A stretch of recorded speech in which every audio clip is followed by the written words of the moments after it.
Hi everybody, and welcome back to Harp 101. Today we're going to be talking about how to sit at the harp and the proper hand position when playing. Both of these elements are essential to your success when learning to play the harp, so let's go ahead and dive right in. Okay, so when you sit down at the harp and before you start playing, there's a couple important things to check off your checklist. First of all, you want to make sure that you're sitting towards the front edge of your stool. I had one harp teacher who used to explain it this way. She would say, sit on your stool like you're perching like a little bird. That helped me to remember not to scoot too far backwards when I was playing. Then, you want your knees to be at about a 90-degree angle. That means that if your legs are still a little bit short, you may have to grab a few books off the shelf and slide them under your feet, or you could purchase an adjustable footstool. Either way works, so whichever one is better for you. Okay, then you want to also make sure that your back is nice and straight, or else it'll get kind of tired being hunched over while you're playing.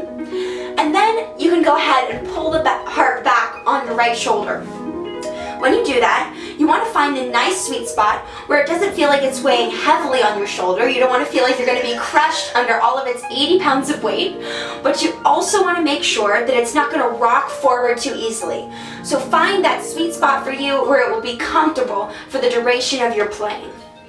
Alrighty, now that you know the basic position for sitting at the harp, let's talk about hand position.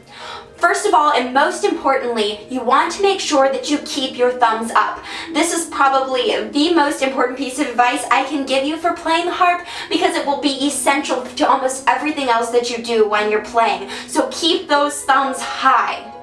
Secondly, you're going to keep your other fingers pointed downwards because these are going to close into your palm. So you keep your thumbs up and your other fingers down.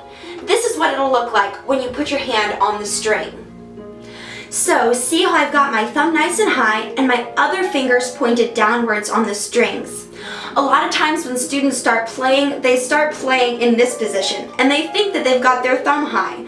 So I like to remind them that before they actually start playing, see if they can slide their thumb up until there's about 2 inches of space between their second finger and where it's touching the string and where their thumb is touching the string. This is just a good reminder that a lot of times, even though we think we've got our thumbs high, they can actually be a whole lot higher on the string, and this will ultimately make playing a lot easier. Okay, now let's talk a little bit about our wrist and our elbows. When you're playing the harp, for the most part, you want to keep your wrist pretty flat. Occasionally, we will bend them in like this, especially when playing towards the top of the harp and trying to get those upper strings with your right hand. But for the most part, you want nice flat wrist. And never, ever, ever do you want to curve your wrist out like this, where you end up with a hump in it. This can actually be a cause of carpal tunnel syndrome later in life, so make sure that you never curve them this way. If anything, you'll curve them a little bit in, but for the most part, we want to keep them nice and flat. Okay, now let's talk a little bit about your elbows. There are definitely mixed schools of thought when it comes to elbows and playing the harp. Carlos Salcedo, who was one of the most prominent early 20th century harpists, thought that you should have your elbows out really far like this, to where they're almost parallel with the floor. And then there's Grandjeannet, who was prominent in the French school of playing the harp, and he thought that you should keep your elbows much lower and more relaxed. Both of these men were great harpists and had great effects on the harp world. So obviously both techniques can be useful.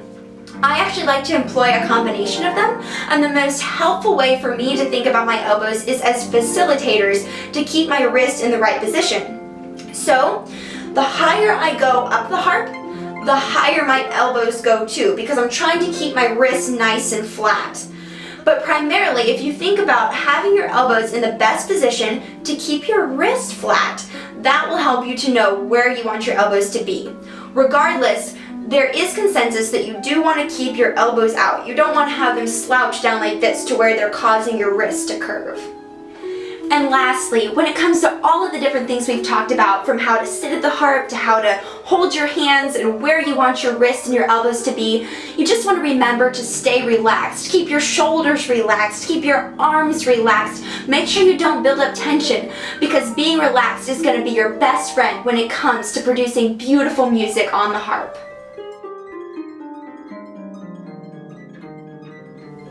Hi everybody, thank you so much for watching, and I hope you enjoyed the video. If you did, please like it and subscribe to my channel. Also, you can comment below about anything that you'd like to learn about the harp, and maybe your topic will be the subject of my next video. Join us next time to learn about basic playing techniques and how to pluck the strings. Until then, happy harp adventures!